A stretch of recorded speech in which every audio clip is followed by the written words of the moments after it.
Welcome to Two Peas on a Podcast weekly book discussion. We are your hosts, LaShondra and Kawana. So this week we are on chapter 5 of Lioness Arising. Yes.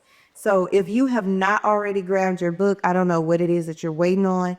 For those of you who have already dived into this book, let's dive into this chapter. Yes. Ready? Yes, it may. I am as always. What chapter we on? Okay, so in this chapter 5 is dealing with strength is for service.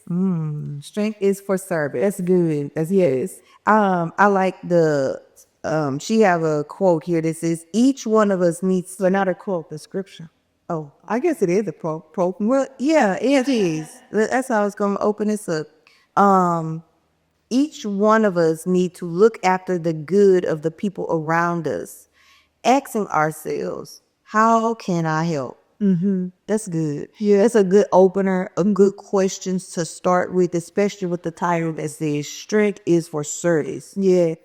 So what do you get from that? Like the opening of it.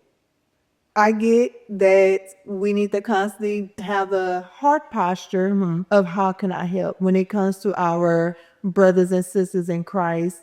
Because when you have that type of posture, then you're not going to fall into the trap of selfishness or selfish ambition. You won't fall into those traps because your heart is for the people. That is good. So the scripture is Romans 15:2. But I'm going to read Romans 15:1-2. So it says, we who are strong ought to bear with the failings of the weak and not to please ourselves. Right? And then it says, verse 2, each of us should please our neighbors for their good, to build them up. So that's good. Like the scripture says, it is to build our neighbors up. It's for the good of them. Like if we are strong, we need to bear with those who may have weaknesses, those who may have shortcomings. And how do you do that? By asking yourselves, how can I help? Yeah.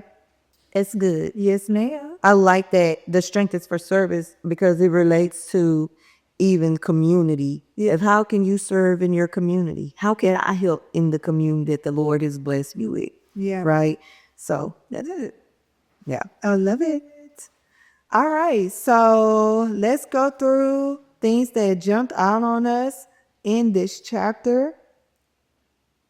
And I believe you have some things. Okay. Yeah. On page 79,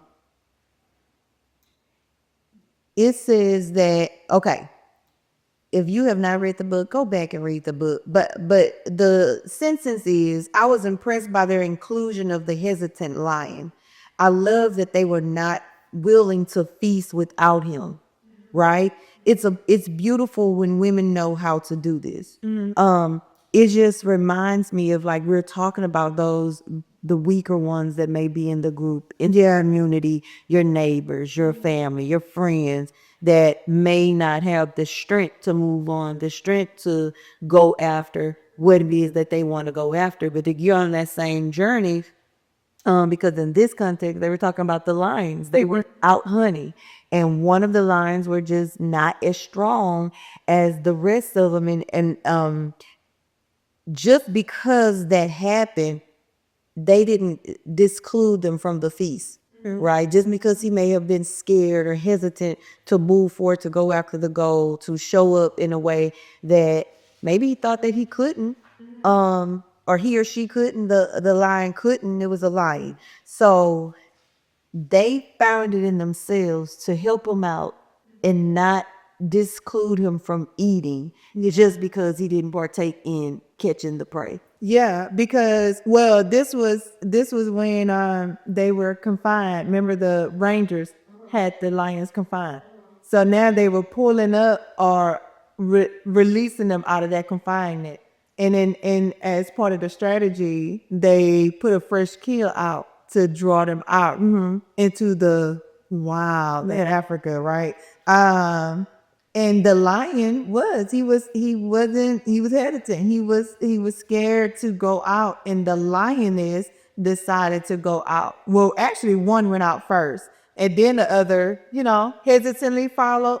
And then they was like, you know what? Let's bring this back so he can eat too. Right. Because we understand he's scared, but we all are together in this thing. And that's just how we should be. We are together in this thing. Yeah, I understand my sister is afraid. I understand my sister is hesitant. I understand it, but I know what lies ahead that's going to bring goodness to her life, And so they shared in that reward with them and brought it to them instead of deciding, okay, let's just get out and let's go. No, we're not gonna leave them behind.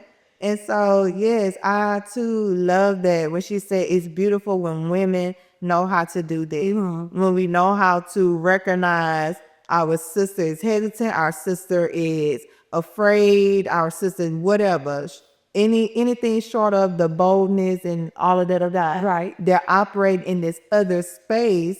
And so let me go to help her to get to this other space. Right. Yeah. Showing up in that space. Yeah. To help your neighbor, to help your sister, to help your friend. Yeah, that is really good. Yeah.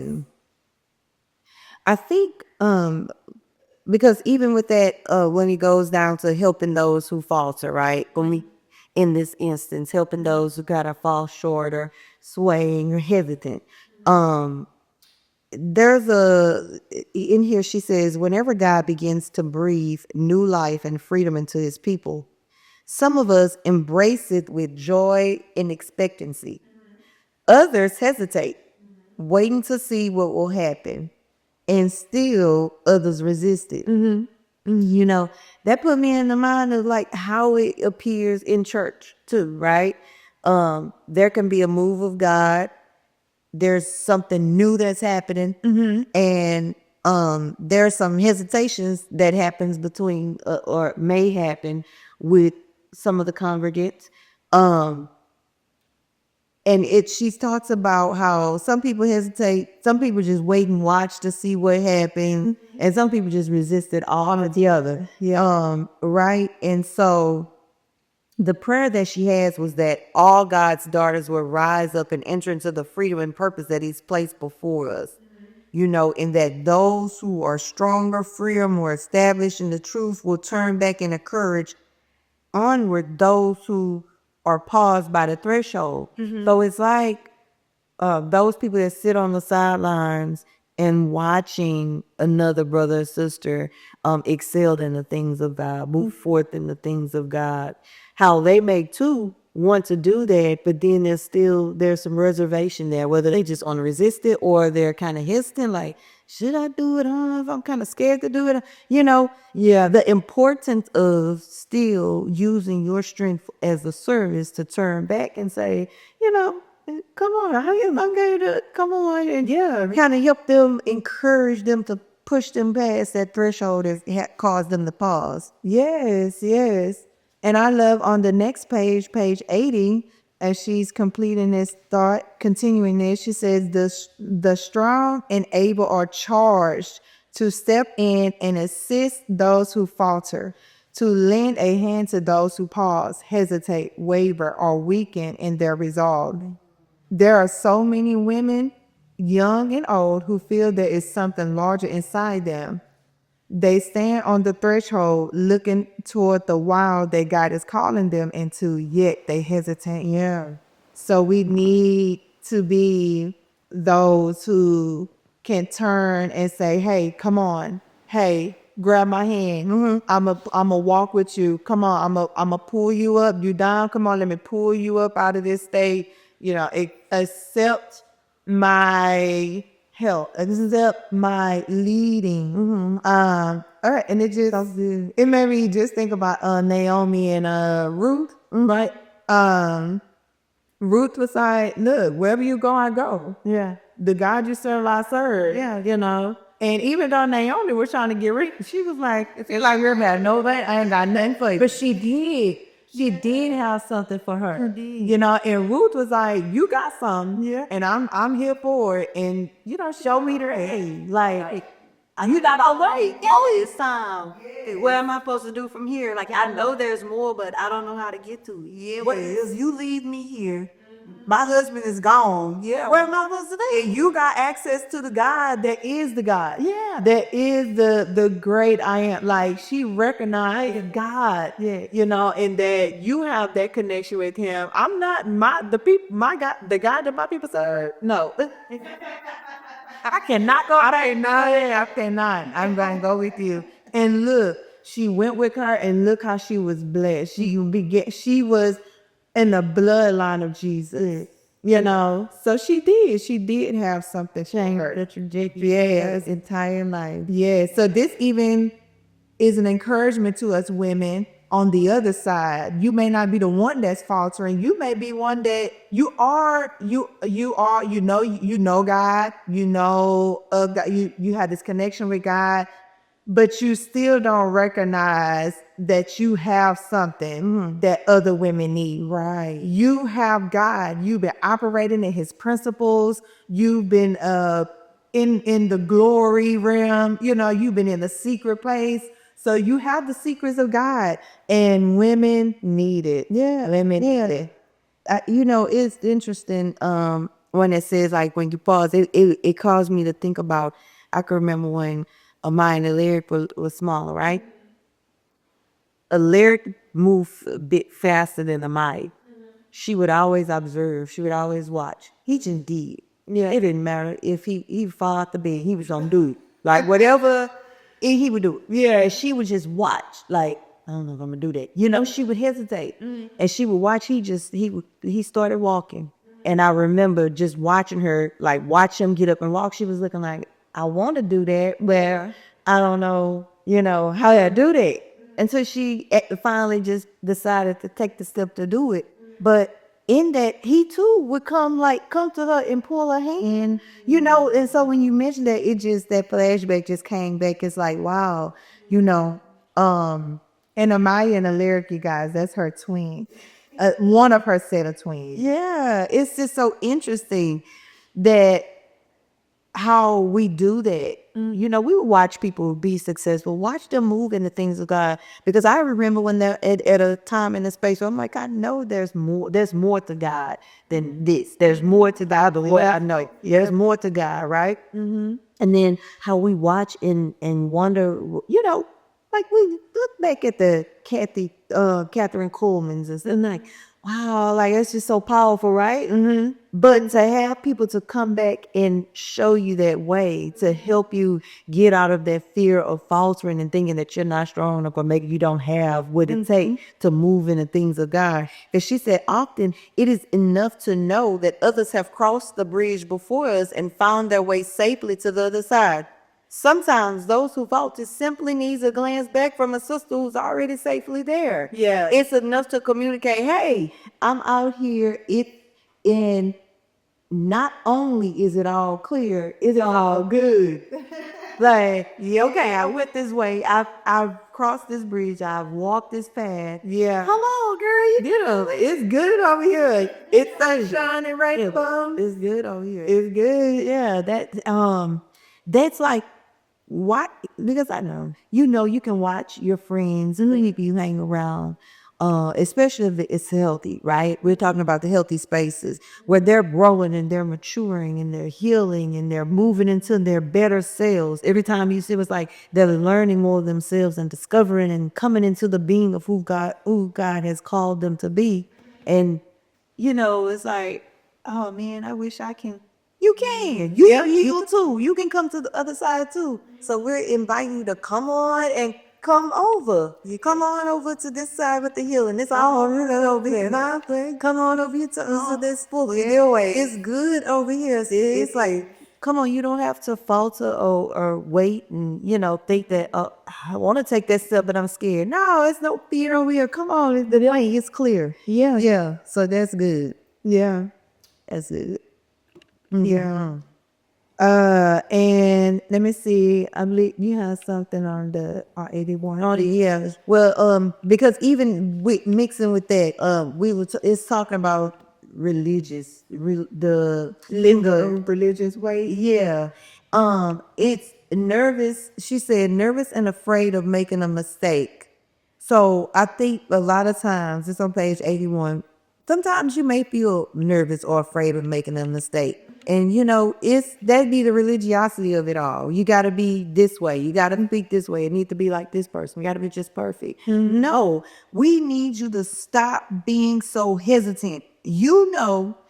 You are with true friends when they lift, encourage, correct, and then spur you on. So when you're battling within yourself, and no, we need you to stop being hesitant. We need you to just come on, do it. We need you to jump on out there and do it, right? Just come on. Yeah, and I'm going to read this on page 82, but which leads me to what I'm going to say. But she says, we are to serve others from the abundance of God's goodness.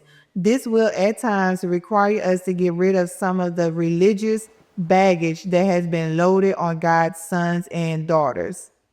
So we don't have to minister and serve from a place of, like you said, that perfection, from our own reserve, from our own strength, right?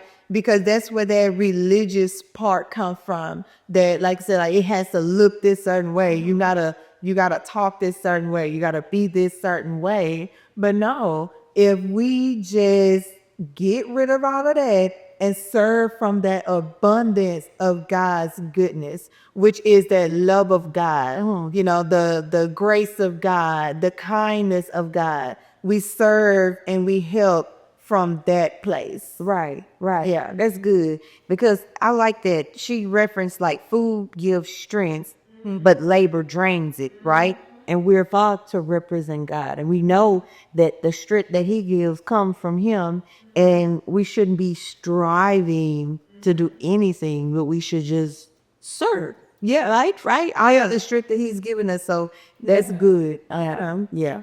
And then even, I mean, I'm not going to read anything from it, but just summarizing what she says after that, how people, well, I got to be married to do that. Or, I am married, so I can't do that. Or, I got to have this degree to do that. Or, I got to go to Bible college to do that. Right. No. Now, if that's where the Lord is drawing you to do, then do it. Right. But we can't make these things requirements for everybody. Right. It's like there's freedom in serving God. Yeah. There's no restrictions and stipulations on how we want to use any one person in any capacity. And the strength to serve comes from God. From God. Yes, whether you're male, female, you don't have to only be a male to minister. Yeah, stuff like that. No, Men could minister to women, women could minister to men. Yeah. Men could minister to children, women could minister to children. If we're moving by the Spirit of God, wherever he tell us to go, that's where we go and we flow. yeah, that's good. That's a freedom. Freedom. Oh, man. All right, so on next page 83, Who doesn't want to be the type of woman whose life and choices have the power to rear strong daughters and sons? yes. And I underlined that one after that. I am honored to be welcomed into the world of so many women, but I want to be an asset to the men I do life with as well. I want to lift all who are fearful, weak, or struggling. Yep, because God has woven into the fabric of his daughter who desired to raise us. You know, this is good because we know the lioness represents the mother, right? The women typically represent the mother of the church. And to raise, it said, who doesn't want to be the type of woman whose life and choices have the power to rear strong daughters and sons? Strong rear means to raise them up in a way, to discipline them in a way that they can be strong.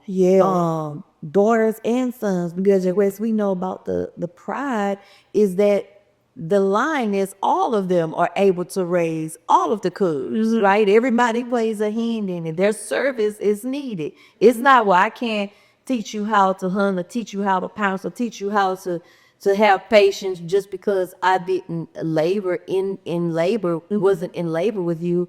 So that is good, yeah, to a good insight of what service looks like. And if you're having your life choices, the choices that you make are powerful enough to recreate that same thing within the community, yeah, is good. It's a good thing. Because we don't want I don't want weak daughters, weak son coming from under me. Right. You know, and strong isn't being loud and what's the word? Boisterous when it comes to we don't want to be that isn't strong. Strong isn't, you know, your voice being heard and like that and being prideful and fighting all the time and all of that, pushing and having to control everything. That's not strong. Strong is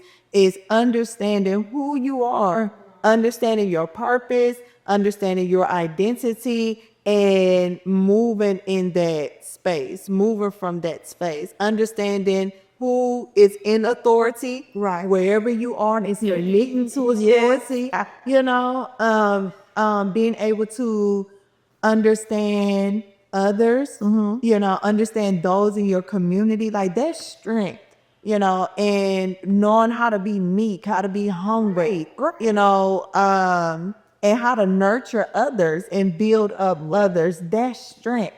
Yeah. And knowing how to delegate, that's strength. Yeah. That's what we ought to want our sons and daughters to be. But in order for them to be that, we have to be there because they have to see it at play. Yeah. Because it's not enough to tell them, but you're showing them something different. Right. Because they still they can't see how it connects. Right. You know, but then when you're saying it and I can see it's like, oh, okay. I might not catch it from what you're saying, but I'll catch it from what I'm seeing. Right. You know, so then it comes together to click in me.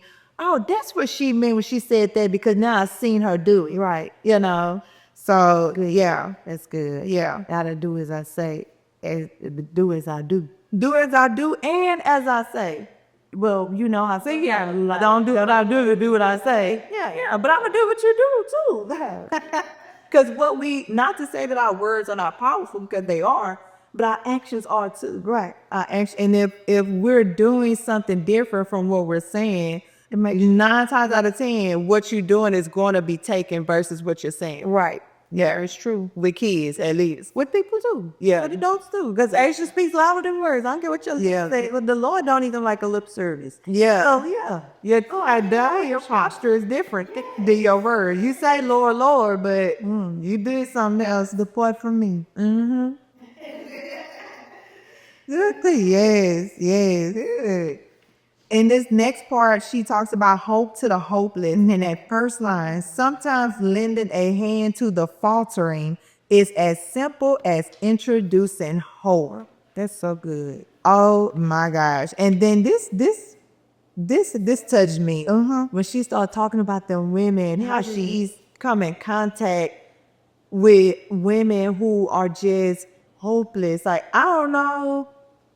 I'm trying to think, have I come across anybody in this state? You know, you think about people who've been sex trafficked, who all their life they've only known this darkness, this abuse and misuse, and a life that is dreamless and futureless, you know, and it's like, what am I hoping for? Right.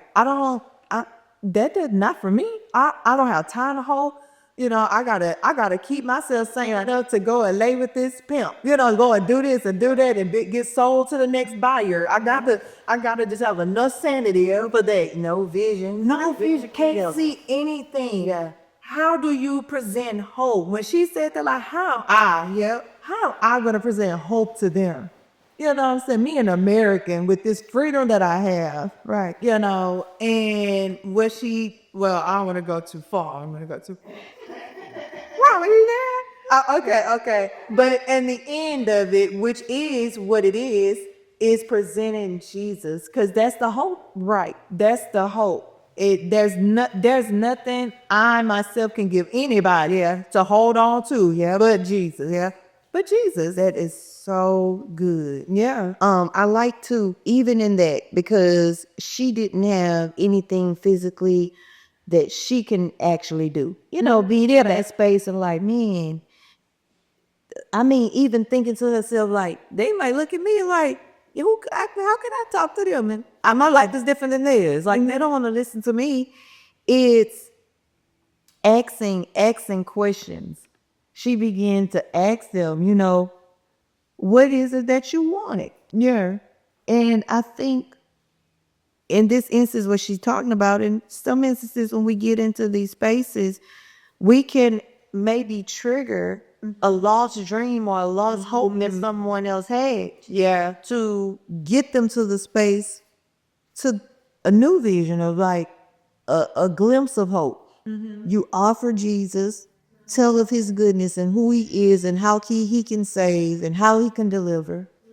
And ask them what is it that they want. And a lot of them knew what they all wanted to do, but they just didn't have the opportunity to do it because they didn't have anyone there to help, protect them and get them to that new space. So Yeah. And Noah probably asked them to even proclaim that out of their mouth. Because even like she said, when she asked them and they started to say, I want to do hair, I want to own a restaurant, I want to do this. She said the girls couldn't stop talking. Right. They shared their seductive poses and for a few brief minutes looked like the young teenage girls they were. When they got into that space to have the freedom to profess a dream, Right. and imagine, because I can imagine them saying it and them seeing, Right. I'm seeing me doing that, I'm seeing me owning a restaurant, I'm seeing me in this space, and it just began to change their countenance. Right. It brightened them up. And that's amazing. She says, whenever possible, we offer to help them escape their prison, and a few accepted our offer of help, but only those who could move beyond their shame were able to move forward. In desperate situations like this, dreaming and knowing what you want is not enough. In most cases, someone so trapped, so defeated will hide within the enclosure, even when the door is thrown wide open. And so that's when she says, so in addition to that, and helping them to get their way out of that, you introduce them to Jesus. Right. So it's kind of like that lion. Even though the door was wide open, there was a hesitation to move forward. You've been enclosed and caged for so long. When the opportunity presents itself, you may hesitate in taking that. But there's freedom in God, like we was talking about before, right? Break off of all those other thoughts, limitations, and religious beliefs. You can move forward. You dream it, you seen it, you can have it, you have the hope, you have Jesus on your side.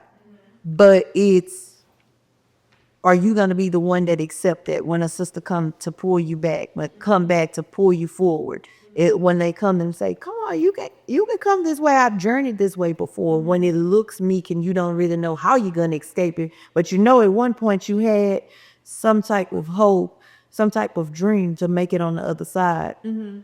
Will you accept that invitation to move forward? And one thing before we move to this next one, I want to say is not to say that I know in that moment it feels so real, the fear, the unknown. It's like this unknown because you've been in this so long, and then you're saying, wait, come here, out there? It's good out there? Like, what do you mean? Right. But the question I think we can ask ourselves is, what do I have to lose? What do I have to lose? Right. What do I have to lose? Nothing to lose and everything to gain. Everything to gain. Everything to gain. Could it, is it, what could be worse than this? Yeah. You know, especially when you in that space of hopelessness.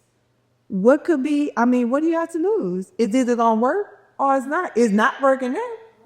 So it's either gonna work or it's not. Yeah, I mean, as if people get stuck at making that decision. Like she said, there was some that decided to come on and to get, escape the situations. But then there's some is like, this is all I know. Yeah. And I'm afraid to know anything else, So, yeah, Yeah. that's it. Yes. Amen. All right. Next part is a lioness truth. What stuck out to you in that?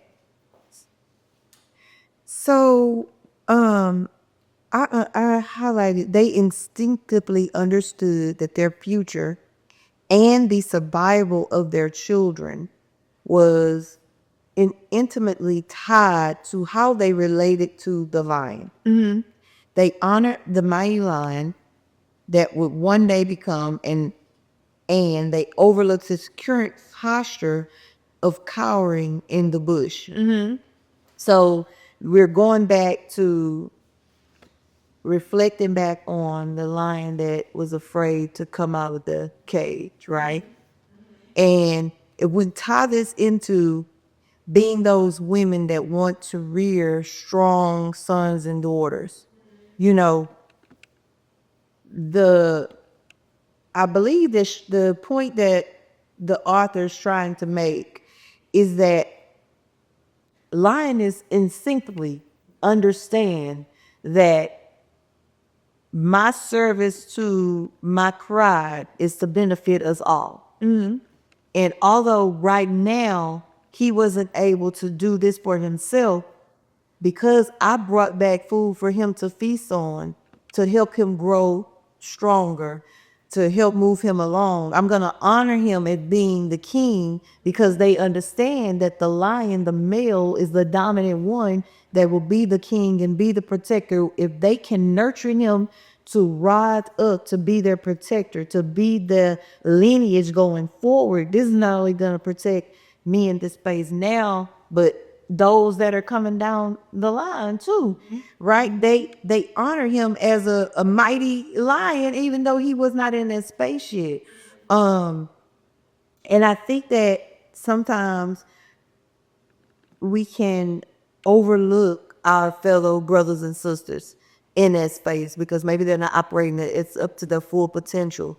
And so it's important for us to be at a space to honor all of God's children and teach them, treat them as if they are already walking in the fullness of God. Because it to I think it's important that we can continue to treat our brothers and sisters in the way as though honoring them as though they are already walking in the fullness of the things that God has called them to do, because they will grow into the very things that God has called them to do. But that's part of the service. Is I think the line is in understand something that we as humans sometimes overlook. So it's important that we nurture and serve in those manners to help each other grow strong, and grow into the call that's on each of our lives. Yes. And, this made me think about the episode that we've done, Power and Community. When it says they understood that the survival of their children was intimately tied to how they related to the lion. They understand they need community. We're not going to make it out here in this wild without this community. This is a crucial part to the community. And this is, like you said, it's my service as a lioness to our community. So that just made me think about that, just that power, and they recognize that. And we too should be recognizing that power in the community, to where when our brothers or sisters are in that space of being expressing a coward, Howard is, how it is. Yes, then we can go and like, okay, look, I'm gonna help you, I'm gonna nurture you. You still gonna eat. You still gonna be blessed. You still gonna we gonna pull you up out of this. And in that is what would pull them up out of that place of being a coward. You know, because when we start to still love them, when we still love people in that space, they're gonna remember that. Right. You know, and that be the very thing that gets them out of that. Even think about the Lord say, love covers a multitude of sins. Yeah. You know, love alone has the ability to cover a multitude of sins. Listen, this is, this can get deep. We're not gonna get deep because this could be a whole conversation, conversation topic. But it just reminds me too of like the nurturer that the lion is always portrayed. The lion is representing the woman and the lion representing the man, of how women can sometimes be so quick to tear a man down because they feel like he's not being the king of the jungle, right? But as we see, there is some times where we need to nurture them alone to get them to their face. And that's showing the love of God and showing up and nurturing them until they grow up to be this great king. You can still honor them in their life until they grow into all that God has called them to be. You don't brush them off or write them off as if they are nothing, when in all of that, they are everything, because the lion leads the pride. Yeah. So yeah, working together to be that is really good. And perfect love does what?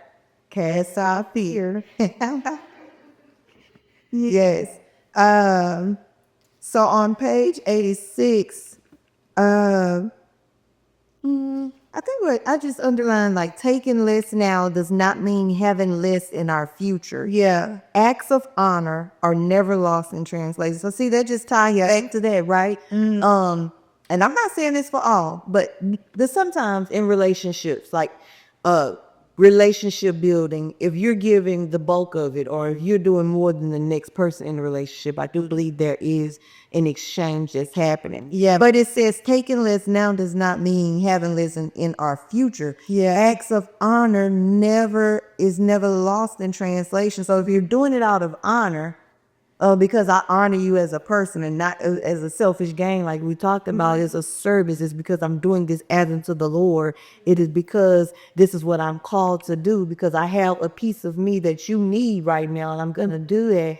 It's just that, strictly giving for service and not space. Yes. So that was just really good to me. Yes. Yes. I love that. I love that.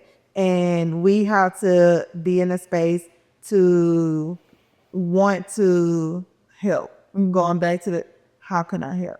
And people have to want to help. Want the help. So what we are not saying, and what Lisa is not saying, you can't people have to want, we present ourselves in that way, and if it's accepted, then they will grab your hand, right, go along for the ride. But if it's not, they just won't, right? And you can love, and sometimes love look like, okay, if you don't, because they brought it back for him to eat. Now he could have refused to eat, right? They can't make him open his mouth and get hungry. He was hungry, because you have to want it. You have to want what the thing can. You can lead the horses to the water, but you can't make them drink. So now if they open up their mouth to eat, then okay, that's good. That lets me know you wanted it, and you just needed that push. You needed me to go that extra mile. But if everybody he didn't eat, eventually it's like, okay, well, it's something. Yeah, get on. You go now. We gotta move forward. And so we not saying, and Lisa's not saying, you stick with people who refuse you. Yeah. Like she said, there are some that's going, and some just gonna resist it altogether. Yeah. No, those who gonna eat, let them eat, and you pull them. But if they refuse to eat, if they resist the help, then that you gotta continue to move. That's so true. I've had this happen in real life. Like, you hungry, and if I offer you something to eat, whether it's to purchase you something or anything, you're like, no, it's okay. No, was okay. And he walked away like your stomach ain't growing him. You need to eat. You end up I just like was like, okay. You know, it's like, okay, I'm gonna keep it. But I haven't eat. You know, but there's something in it because it's just all tired. And we stay open. Yeah, maybe in the future they're gonna come back and be like, you know what, I'm ready to eat. Yeah. So we still remain open. Yeah. You know, and lovingly allow them to be to make the decision they want to make. If you want to resist, that's fine. I'm still gonna love you and I'm still here for the time that you do when you're ready. Yeah. So we just stay open to them. We still don't, write them off. Yeah. Stay open. But you still move forward. In this next part, rise up for excellent service, I highlighted sometimes I fear we've gotten that the purpose of a church service is to learn how to serve God. No, hold on, sorry, I read that wrong. Sometimes I fear we've forgotten that the purpose of a church service is to learn how to serve God and one another well. It's, oh my gosh. It's not about I'm coming and let me give what I need to give. And you know how people like, oh, the worship today was this, the rep this was that, and they did that. What did you do? What did you give? Yeah, you probably didn't even lift your hands. Yeah. You know, how did you contribute cold and stuff? Like, just be, oh my gosh. Like, it is not about you. No. It is, we are to come together to serve one another and serve one another well and worship God. And that is how we worship and honor God, is by serving and loving one another well. You know, if you find yourself service after service feeling like they didn't do this or that or that or that, and you never did anything, like, what did you do besides coming in and fill a seat? Yeah. We don't need seat fillers.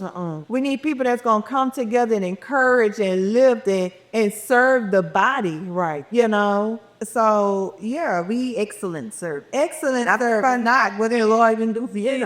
And complaining. He said, don't do nothing with murmuring, grumbling, and complaining. That's how the Israelites were. They grumbled and they complained. Yeah. Instead of just, look, okay, Lord, I'm doing this because of who you are and what you've done for me. Yeah.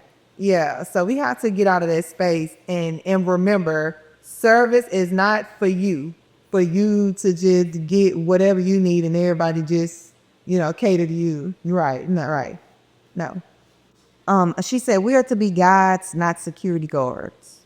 We are to invite others into the kingdom, not to keep them outside the mystery of God. Man, that is so good because, it's important that we're to guide people to Christ, into these mysteries, guide them to the feet of the cross, like guide them to Christ, not be security guards like, you not welcome here, you can't come this close, or you can't, be over here at this point, you can't sit on the front row. Yeah, well, you did that, so Yeah, it's like we are to invite them into the kingdom and not keep them outside of the mystery of God. So yeah, invite them to come closer, invite them to come higher, and invite them to learn more of God and not just keep that for yourself. So I thought that was good. That's a part of excellent service. Yeah, yeah. So that, like she says, and reach back so that, if necessary, reach back so that others do not fall behind. As a daughter of the Most High, your reach should be both generous and noble. The life of God liberates, while the law burdens. Well, it's not we're not doing our 2 for 2 no more. Oh, you did this, so no, you can't come. Whether you can't sit with us. Yeah. No, we have to, these seats reserved for the ministers. Yeah. No, come closer. Exactly. Everybody come up. Everybody come. Yes, yeah, man. She said, never forget who you are. You are strong. You are majestic. You are fearless. You are fierce. You are protective. You are at rest, and you are unworried. And I'm like, hey, them some powerful affirmation. You, what's that? You is not, you is kind. Powerful, yes. Powerful and majestic, and fearless and fierce. Yeah. Protective, at rest. Yeah. Unworried. God, yes. I'm balling. Unbothered. You would be saying having them shirts saying that unbothered and when you all bothered, all bothered and bothered. Never forget who you are. Yes, yes. And on the next page, 88, too, as she continues, if you forget your fierce and fearless nature, then all who look to you for protection and guidance will be at risk. That is Oh my gosh. that's so good. Oh my gosh. So If you forget those who are watching you, those who God has assigned to you to be nurtured by you, to be protected by you, to hear of your wisdom, they will be at risk. Your children will be at risk if we forget your lineage. That hit me so. It's like I cannot forget who I am. I cannot forget my why. I cannot forget what I'm called to do. Because when you have been called apart to do things differently in your family, sometimes it can be a hard task. When you're called with a call of God, sometimes it's weighty. I'm not going to say heavy because I've learned there was none but the Lord teaching me. It may be weighty. It's not heavy because His burdens aren't heavy. Yeah. Right. So there is a weight to it. And if I forget, then that's what I think about my children, my grandchildren. Because if I forget who I am and my fearless nature, my children and grandchildren are at risk. Yeah, yeah. And she says at the bottom of 88, open your eyes and remember who you are, a golden bearer of light who has the power to dispel darkness wherever she goes. That's good. The spirit within you far exceeds the might of any opposition you may encounter in this world. That's good. Amen. We can't forget. We are the golden bearer of light. Great is He that is within me than he that is in the world. That's so true. Yeah. I think it's important that we walk into that. And this is the time and season where we just cross over and enter in and bring our brothers and sisters along with us. Yeah. This was a really good chapter. Awesome. Yes. Next week, we'll talk about chapter 6. Yes. So grab your books and dive into this. Listen and share with us the revelation that the Lord is revealing to you as you go through these book reads with us. Yes. So we thank y'all for joining us on another week of our book discussion in Lioness Arising. Y'all be blessed and rise up.